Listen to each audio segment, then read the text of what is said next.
Alhamdulillahilladzi anzala as-sakinata fi qulubil mu'minina liyazdadu imanan ma'a imanihim. Asyhadu an la ilaha illallah wa asyhadu anna Muhammadan abduhu wa rasuluhu. Allahumma salli ala Muhammad. Qala Allah ta'ala fi kitabihil karim. A'udzu billahi minasy syaithanir rajim. Bismillahirrahmanirrahim. Kitabun anzalnahu ilaika mubarakul liyadabbaru ayatihi waliyatadzakkara ulul albab. Ma'asyiral muslimin rahimakumullah, usini wa iyyakum bitaqwallah kama qala Allah ta'ala ya ayyuhalladzina amanu taqullaha haqqa tuqatih wa la tamutunna illa wa antum muslimun. Shadaqallahul adzim. Jamaah salat Jumat Masjid An-Nur yang dirahmati Allah Subhanahu wa taala. Andai 3 permintaan ini atau 3 permohonan berikut ini yang dimintakan oleh orang-orang Mekah kepada Rasulullah sallallahu alaihi wasallam, kita juga menyampaikannya kepada Rasulullah dan dipenuhi permintaan itu oleh Allah melalui Rasulullah sallallahu alaihi wasallam, melalui datangnya pertolongan Allah pada Rasulullah. Mungkin kita ini akan sepenuhnya tidak saja sekedar iman kita kuat, bahkan mungkin kadar ketakwaan kita akan luar biasa ya. Dalam tafsir Qurtubi, karya Imam Qurtubi, seorang ulama tafsir yang lahir di Andalusia pada tahun 1290 Masehi, dicantumkanlah peristiwa datangnya orang-orang Mekah kepada Rasulullah SAW sampai turun surat ke-13 ayat 31. Hadirin bisa menyimaknya di handphone kalau membawa handphone, surat ke-13 ayat 31. Orang-orang Mekah itu datang kepada Rasulullah, mereka ingin menjadi orang beriman dan percaya kalau Rasulullah itu bisa memenuhi 3 permintaan mereka. Permintaan pertama, jamaah rakwah, Muhammad, bisakah Tuhanmu menjauhkan gunung yang mengapit Mekah ini, agar Mekah ini menjadi kawasan yang lebih leluasa bagi kami untuk berbisnis. Saya membayangkan kalau kita semuanya menyaksikan gunung yang sejauh ini kita lihat bergerak saja sejauh setengah kilo, 1 kilo, 2 kilo, kemungkinan besar kita ini akan sepenuhnya percaya pada Allah Subhanahu wa ta'ala. Jangankan itu, gempa Jogja yang kemarin 6,4 skala Richter saja yang terasa sampai ke Surabaya sudah membuat kita makin beriman pada Allah Subhanahu wa ta'ala. Permintaan kedua orang-orang Mekah kepada Rasulullah SAW, bisakah Muhammad, Tuhanmu itu membelah bumi Mekah ini sehingga orang-orang tua kami yang mati, yang ada dalam kuburan mereka, kemudian bangkit dari kuburnya dan keluar, dan mereka bicara, benar Muhammad itu utusan Tuhan semesta alam kepada kalian. Kalau itu juga terjadi pada kita semuanya jamaah, tiba-tiba seluruh kuburan yang ada di sekitar Masjid Perapen ini, tiba-tiba orang-orang yang ada di dalamnya itu bangkit dan bicara, maka kemungkinan besar kita akan sepenuhnya semakin kuat iman kita dan akan semakin kuat beribadah kepada Allah Subhanahu wa ta'ala. Permintaan ketiga orang-orang Mekah kepada Rasulullah SAW itu adalah, bisakah juga Tuhanmu Muhammad memperjalankan kami dari Mekah ke Syam dalam tempo 1 atau 2 malam saja. Di tahun itu, di abad ke-7 Masehi, Mekah ke Syam itu kalau laju atau ditempuh melalui perjalanan dengan unta mungkin membutuhkan waktu 30 hari jamaah. Bisa dibayangkan kalau kita hari ini berjalan misalnya dari Surabaya ke Sumatera hanya dalam waktu 1 malam, misalnya habis berdoa, ya Allah perjalanankan aku dari Surabaya ke Sumatera dalam tempo yang kau kendaki ya Allah, karena semua sudah tidak mungkin saya dapatkan tiketnya, dan begitu selesai berdoa kita tiba-tiba sudah sampai di tujuan, mungkin kita akan beriman. Tapi apa yang terjadi? Apakah Allah Subhanahu wa ta'ala itu memberikan permohonan orang Mekah itu? Apakah Rasulullah kemudian mendapatkan sesuatu dari Allah di mana gunung yang mengamit Mekah itu bergeser dan bumi di Mekah itu terbelah dan mereka berjalan dari Mekah ke Syam dalam waktu yang mereka kendaki? Tidak, Allah tidak menurunkan itu untuk membuat manusia percaya kepada Allah Subhanahu wa taala dan percaya kepada agama. Yang Allah turunkan adalah surat ke-13 ayat 31. Hadirin bisa buka yang sedang pegang handphone. Bunyi ayat itu adalah A'udzubillahi minasyaitonirrajim. Bismillahirrahmanirrahim.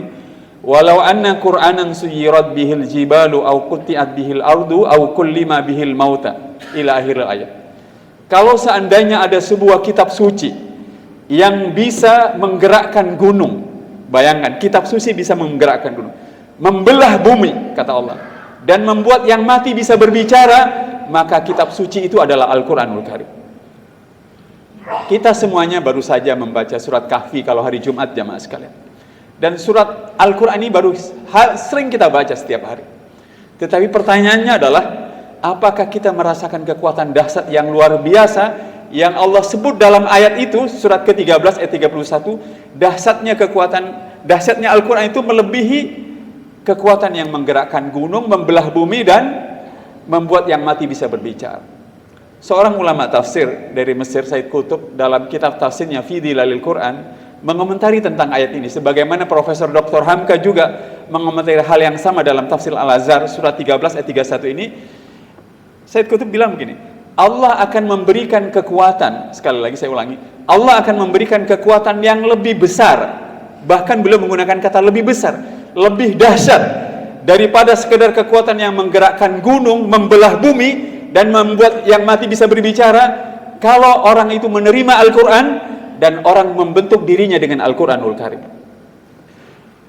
Tetapi apa yang dimaksud kekuatan yang lebih besar dari kekuatan yang menggerakkan gunung, membelah bumi, dan membuat yang mati bisa berbicara dan seterusnya jamaah sekalian? Tentu saja kita sama-sama sepakat, kekuatan iman, kekuatan kemauan, kekuatan daya tahan, kekuatan kesabaran, kekuatan berpegang teguh kepada kebenaran, semua kekuatan yang kita butuhkan untuk benar-benar bertakwa kepada Allah Subhanahu wa ta'ala. Sekarang mari kita renungkan. Kepada tiga pihak ini Allah memerintahkan membaca Al-Quran. Setelah itu memerintahkan sholat, Allah memerintahkan zakat, infak, dan seterusnya. Dalam surat 73 ayat ke-20 Allah berfirman, ayat ini ayat terpanjang, tetapi dari tengah ayatnya Allah berfirman begini. A'udzubillahi minasyaitonirrajim. Bismillahirrahmanirrahim. Alima an sayakunu minkum marudha. Terjemahnya, aku tahu di antara kalian ada yang sakit. Wa akharuna yadribuna fil ardi yabtaghuna min fadlillah. Dan aku tahu di antara kalian ada yang berjalan di muka bumi mencari karunia Allah. Kita semuanya yang sedang bekerja jamaah sekalian. Lalu yang ketiga, wa akharuna yuqatiluna fi sabilillah. Dan aku tahu di antara kalian ada yang berperang di jalan Allah Subhanahu wa ta'ala. Ada 5 perintah setelah itu, tapi perintah pertamanya adalah faqra'u ma tayassara minhu. Bacalah yang mudah dari Al-Qur'an. Jamaah yang dirahmati Allah Subhanahu wa ta'ala, kalau kita gabung-gabungkan ayat yang lain, perintah berzikir juga betul. Allah memerintahkan berzikir kepada hambanya, itu berzikir sebanyak-banyaknya. Dalam surat Al-Ahzab ayat 41, ya ayyuhalladzina amanu dzkurullaha dzikran katsira. Wahai orang yang beriman, berzikirlah kepada Allah sebanyak-banyaknya. Lalu dirinci lagi. Kalau kita sudah selesai salat Jumat, fa idza qudiyatis salatu fantashiru fil ardi wabtaghu min fadlillah wadkurullaha katsiran la'allakum tuflihun. Kalau kita sedang cari nafkah setelah menunaikan ibadah salat pada Allah atau salat Jumat, carilah karunia Allah sebanyak-banyaknya dan berzikirlah. Carilah karunia dan berzikirlah kepada Allah sebanyak-banyak. Orang yang berperang sekalipun oleh Allah diperintahkan berzikir. Di surat Al-Anfal Allah berfirman, ya ayyuhalladzina amanu idza laqitum fi'atan fasbutu. Wahai orang-orang yang beriman, kalau kalian bertemu dengan musuhmu di medan perang, berteguh hatilah dan berzikirlah kepada Allah sebanyak-banyaknya. Sekarang mari kita tanya, bukankah membaca Al-Quran adalah bentuk berzikir yang paling banyak? Karena waktu kita membaca Al-Quran, kita bisa mengingat Allah, mengingat surganya, mengingat nerakanya, mengingat janjinya, mengingat ancamannya, mengingat orang-orang yang menyebarkan risalah sebelum Rasulullah SAW, dan mengingat banyak hal yang Allah cantumkan dalam Al-Quran jamaah. Tapi hadirin sekalian yang dirahmati Allah Subhanahu wa ta'ala, kalau kita tanya, mengapa Allah memerintahkan kepada kita yang sedang bekerja, yang sedang berjuang, yang sedang sakit untuk membaca Al-Quran sebanyak-banyaknya? Satu, orang-orang yang membaca Al-Quran itu jamaah Rasulullah, dan kita sudah sama-sama merasakannya. Begitu kita membaca Al-Quran, rohani kita dikuatkan oleh Allah Subhanahu wa ta'ala. Baik kita tahu terjemahannya atau kita tidak tahu. Baik kita lancar membacanya maupun kita tidak lancar. Rohani kita dikuatkan oleh Allah Subhanahu wa Ta'ala. Kenapa? Karena Allah menyebut Al-Quran itu dengan sebutan ruh. Allah menyebut Al-Quran dengan sebutan ruh. Dalam surat 42 ayat ke-52 Allah berfirman, wa kadzalika auhayna ilaika ruham min amrina. Demikianlah Muhammad, aku wahyukan kepadamu ruh dari sisi kami. Ruh dari sisi kami itu maksudnya Al-Quranul Karim.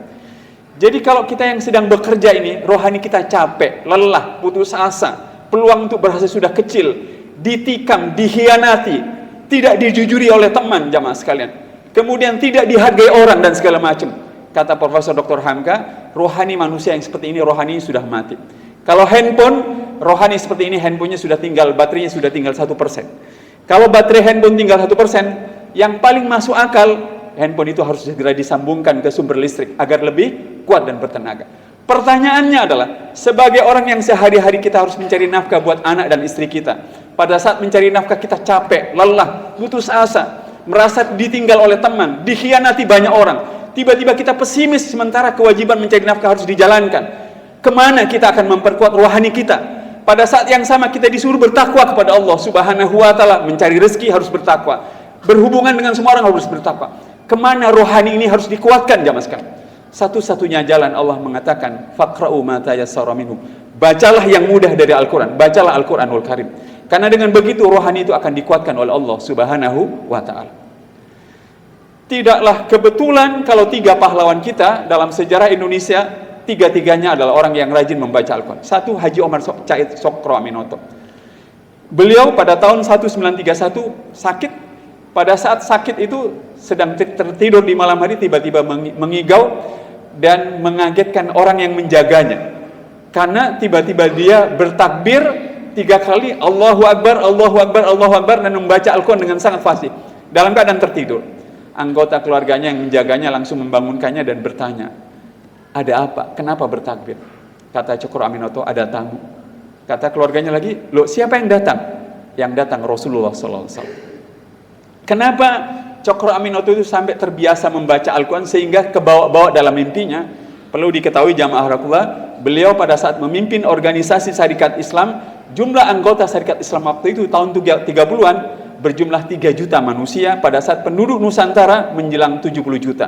Itu jumlah yang sangat besar. Dengan jumlah sebesar itu membutuhkan mental yang kuat, jiwa yang kuat, kemudian keberanian dan segala macam. Dengan membaca Al-Quran, beliau memiliki itu semua dan anugerah dari Allah didapatkannya dengan rohani yang kuat.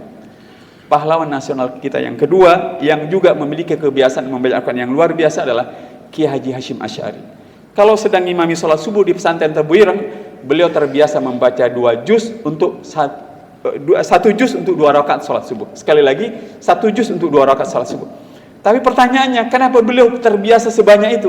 Karena ketika beliau membangun pesantren Tebuireng itu dibangun di tempat yang penuh dengan lokasi pelacuran, perjudian, semuanya rusak.